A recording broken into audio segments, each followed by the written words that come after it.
नमस्कार। आज आमे जातीय शक्ति संरक्षण दिवस विषय किछि जानिबा।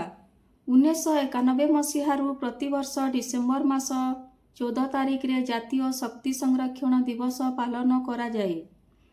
एही दिवस पालनर उद्देश्य हैला शक्तिर व्यवहार को कमेई एहार संरक्षण पाई लोकंकु सचेतन करिबा। बीईई अर्थात ब्यूरो ऑफ एनर्जी एफिशिएंसी संस्था द्वारा प्रथमे पालित होइथिला शक्ति संरक्षण दिवस।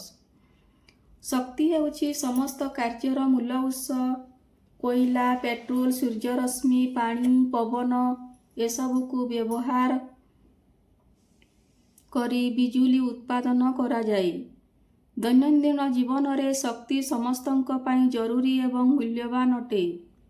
वर्तमान जुग हेउछि मेसिन जुग।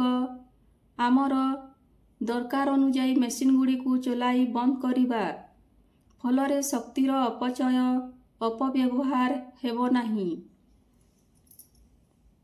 घरे व्यवहृत हेउथुबा electric bulb, fan, heater, gas एहीपरि प्रत्येक जिनिसर व्यवहार परे बंद करिवार अभ्यास कले शक्ति संरक्षण होई पारिबो। कोयला, पेट्रोल भविष्यतरे सरीजिबो, किंतु सूर्य किरण, पवन, पानी हेउछि असरंती शक्तिर उत्स। एहाकु व्यवहार कले भविष्यतरे शक्तिर अभाव रहिबो नाही।